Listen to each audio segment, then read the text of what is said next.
So with me today, I have a past guest, Helen Patton, on the Secure Dynamics TechCast. Welcome, Helen. Thanks for having me again, Ashwin. So I continue seeing your posts on LinkedIn, and one particular one that you had talked about. I know you're passionate about this. Is really about security and mentorship.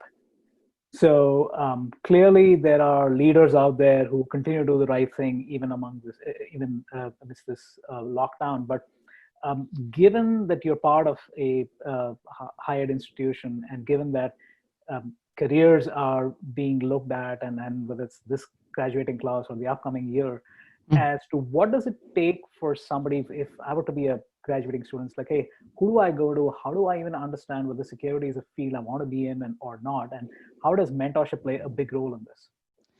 Yep, mentorship's always something I've advocated for, and I want to separate that term from sponsorship, right? Sponsorship classically being somebody within your organization who can really sort of recognize and advocate for you in terms of your career growth within a company. Yep. But mentors play this really important role, I think, to get new people into the profession or to help somebody understand what the opportunities are in the profession.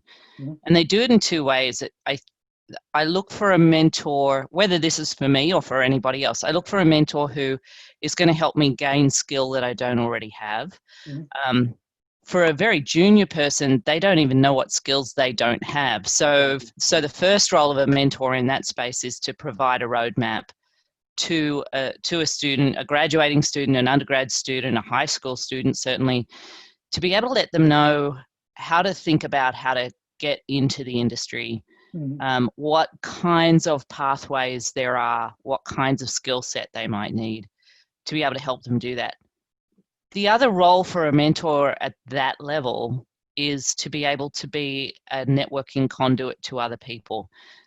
One of the things I find really interesting right now, for me, I love doing mentor work, but I'm also at least, like, I have a child who's college age, and they see me as the Karen, I am the mom. And it's really hard for a junior person to be able to identify personally with my experience. Right. I grew up with no computers. They can't identify with that experience. It just bleh. So part of my job is to be able to introduce them to somebody who's maybe 2 years ahead of where they are. And to be able to say, go talk to this person and get their experience. It's going to be much more relevant, much closer to their area.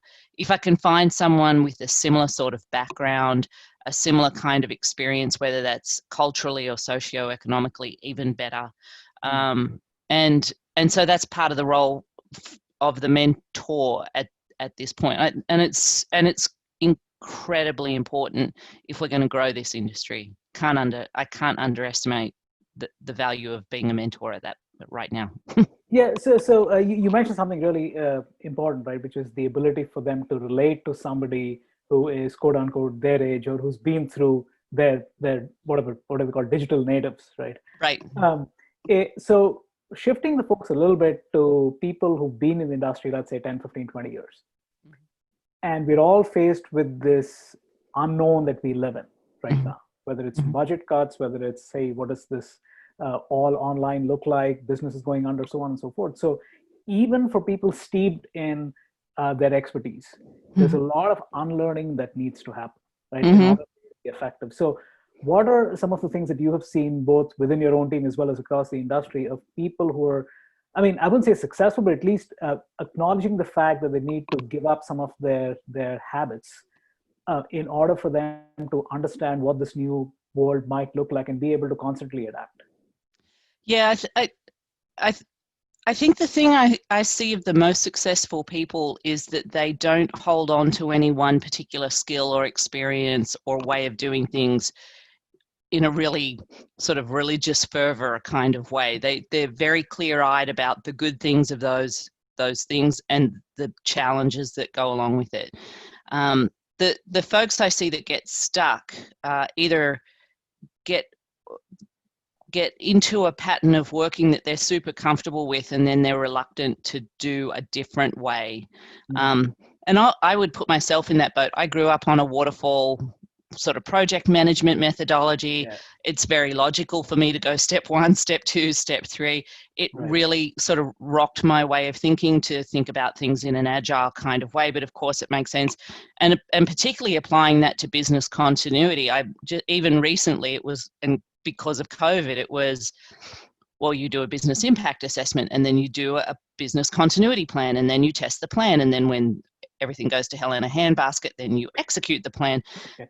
COVID threw that out of the water. We couldn't plan for this. We couldn't imagine this. If I'd have tabletopped this exercise with my senior leadership, they would have told me to go away for being unrealistic. And yet here we are, right? So applying agile thought and to business continuity even has been a way for me to rethink some really foundational sort of precepts of the way I've done my work for the last 20 years. And I think we all need to be able to get to let go of the old and welcome in the new. But to do that in a way that recognizes the value of the old things and bringing them forward into the current moment is really important. Hard to do, hard to train people to do that too. Sometimes I think you've got to learn that one by trial and error. Yeah, so the last piece over there, again, this is the last question, which is, yes, people are starting to experiment with going back, right? The majority of us are probably going to be in this at-home environment for quite a while. So that last piece, in terms of, it's hard enough doing things that you used to do, just replicating that in this new reality, let alone doing the right thing, which is what you're suggesting, which is putting that reflective self, looking at yourself in the mirror, saying, "Hey, I need to drop this. So how does that group, I think camaraderie, if you will, or just being a bullshit meter that somebody else can say, "Hey, you need to stop doing that, Ashwin, because this is the reason why." So how do you? And maybe this is a different question, but I want to ask it anyway, which is, how do you replicate that so that people are using this time to, like you're saying, being reflective of what their strengths are, as well as things that have changed, so they shouldn't hold on to beliefs with religious fervor, and rather, how do you get it? Like I said, how do you use this community, and how do you start this community, whether it's online, whether it's your workplace, whether it's outside the workplace, to be able to kind of use that camaraderie, if you will? Yeah, I mean, I'm really thankful that social media has come along in the last few years. I've used it a lot during this particular time, as you know. I use my Twitter feed and my LinkedIn feed as a crowdsourcing tool to say, "Hey, I'm thinking of X. How do you think of X? How do you plan for it?" And then to be able to bring those suggestions back to the team and say, and I'm sure they're like, "Oh, great, she ate spicy food for dinner and had a bad dream, and now we're going to have to adjust." But to be able to bring them back to the team and say, "Hey, here's an idea, or here's a way somebody else has thought about it. Would that work in our environment? Would that make sense for us?" And I do that both at the community, corporate, team level, as well as me personally. How do you coach somebody when you can't be in person with them? How do you both continue to support their good work, but also coach them where they might need coaching from an opportunity perspective? And really being able to leverage the community knowledge has been so important. But we've actually got time now. Most of us are really busy, but it's easier, I think, in this moment to carve out time intentionally to think about these things. And so one of the benefits of right now, I think, is the ability to be reflective and thoughtful and try some new things. Try some new things. If you can't try something new right now and run the risk of failure, you're working for the wrong company. You're not going to be able to do this at any time if you can't do it now, I think. Yeah. And just again, I want to echo what you just said for the listeners, is you're one of the few people who's actually using the power of community to ask open-ended questions.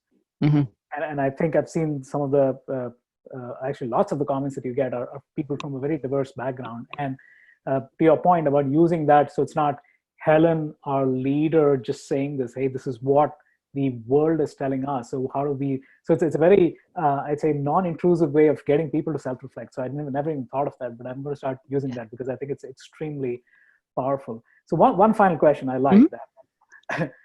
What's the number one thing that keeps you awake right now as the CISO of OSU?